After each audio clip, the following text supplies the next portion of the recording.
European rugby has thrown up some great stories this year, whether it's Munster winning the URC for a first trophy in 10 years, Leicester making the playoffs after the heart of their coaching team was torn away and transported to England's training base, or La Rochelle defeating Leinster to secure back-to-back European titles.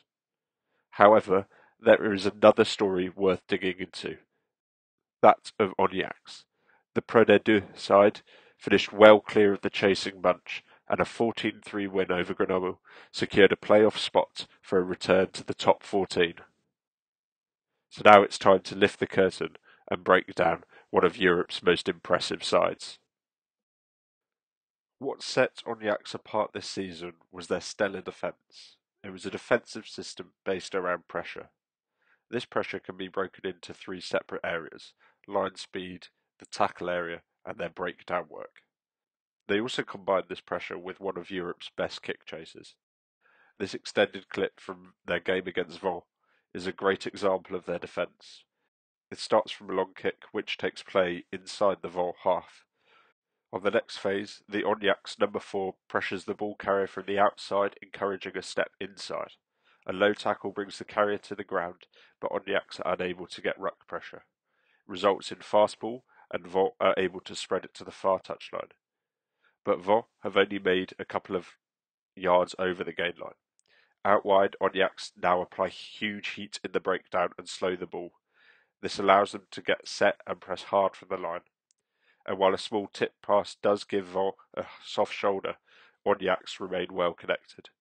The inside ball does expose a slightly disjointed fold to gain a couple of extra yards, but a messy and slow ruck means Oyonnax establish their control. On the following phase, a cracking hit from Rory Grease asserts their dominance. The number 8's hit wins a turnover, and Oyonnax have moved from their own 22 to inside the Vaud half after a single kick and defensive set. During this clip, we have seen two areas of Oyonnax pressure game: their line speed and breakdown work. Now we have a general picture.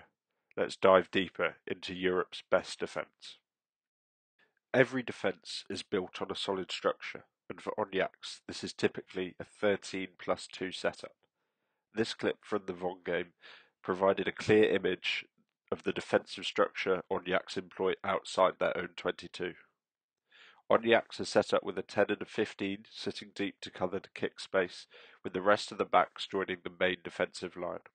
This is one of the reasons they are able to maintain width, while having the scrum half in the main line increases the. This width is key to enabling their line speed. With Oyonnax filling the field, they are able to get off the line and keep teams close to the ruck, restricting the threat of the opposition. This trait was shown across the Pro D2 season, with Oyonnax averaging the highest line speed. However, while line speed is an important foundation, it is not the only card up Oyonnax's sleeve. One of the biggest offensive weapons Oyonnax used this season was their double tackle. Oyonnax committed the most tacklers per carry in the Pro D2, a sign of how they loaded into contact. But looking at the raw numbers doesn't show the whole picture. The main driver of their double tackle system was control. The first tackler would look to stop the carrier's momentum, the second would then try and control the fall. By controlling the fall of the ball carrier, the second tackler can position themselves to challenge for the ball. This control either took the form of a big leg drive with dominant tackles like this from their game v4.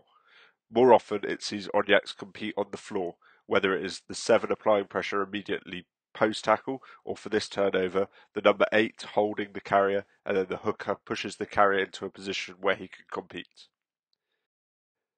The same picture is seen here v Grenoble in the promotion playoff. The ball carrier gets a slight leg drive on, but Oyonnax are in complete control and push both carrier and latcher to ground. What is key is that Oyonnax control the fall and are onto the ball before the presentation. The latcher paints a bad picture, making it an easy penalty. When we slow it down, you get a real appreciation for the control and game sense of the Oyonnax players. Notice how they are latched onto the ball as the carrier is falling, preventing any easy presentation. But also notice how once the ruck forms, the tackle assist then joins with the jackler, acting as an anchor and enabling a superb turnover. The double tackle transition wasn't the only part of the Oyonnax defensive breakdown. Oyonnax were a side hell-bent on disruption, and nowhere is this clearer than in the wide channels. This obsession with wide breakdown pressure is clear in this plot. Oyonnax are attacking from left to right, and each red dot represents a turnover that they made. The breakdown pressure Oyonnax exerted was a key part of their DNA and helped them stunt many an attack. Take a look at this steal from their first game of the season v Biarritz. Oyonnax are drifting to cover a wide attack, allowing Biarritz to play in front of them. Then, once the tackle is made, they are able to expose an under-resourced wide breakdown. However, it wasn't just an extension to their jackling system, but a clear strategy. As shown in this clip from their game v Grenoble in September, they were also happy to counteract. This wide ruck blitz was incredibly productive as Oyonnax secured the second most turnovers in the Pro D2 last season. There is another reason Oyonnax were towards the top of their turnover leaderboard last season: their kicking strategy. Oyonnax won 1.29 turnovers per game directly from their kicking game. This was a tally only beaten by Benetton across European top-flight rugby. So what made the Oyonnax kick chase so threatening? It's not a specific tactic, but emphasis on second actions. The following two clips from their victory over Massy are a great example. In the first one, the kick chase is well organised and kick well judged, but note the actions of the tackler post-tackle, driving directly through the heart of the ruck. This same picture is shown here with two cleaners driving past the ball, and while a third Oyonnax player is unable to gather, their intent is clear. The tackler on the kick chase is expected to disrupt the ruck directly after. This expectation underlies their excellent performance and caused turnovers like this against Angoulême. The dominant hit allows Oyonnax to flood the breakdown and disrupt. The Angoulême loose head then gives away a penalty from trying to prevent a possible turnover. Another reason the Oyonnax kick game was so effective was that they repeatedly landed kicks inside the 15-metre. This meant they could commit more numbers with less pitch to cover, while also introducing an extra defender, the touchline. Oyonnax forced 8 people into touch directly from their kick chase this season, the third highest tally across Europe. It was a clear strategy and one that paid dividends. So Oyonnax have won the Pro D2 title and returned to the top 14. The title was built on some incredibly well-built defence and ability to suffocate teams.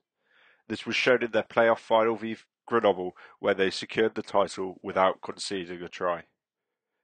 Their defensive supremacy was built off high line speed and multi-man tackles. In addition, some great breakdown work meant they were one of the leading teams when it came to turnovers. They forced turnovers from double tackles, in the wide channels, and from their kick chase. Oyonnax had a special season. They were the dominant force in Pro D2, and while they will need to change and adapt to overcome the challenges of the top 14, the French side are well positioned to transfer their brutal defence to the level above. And thank you for watching. I hope you've enjoyed.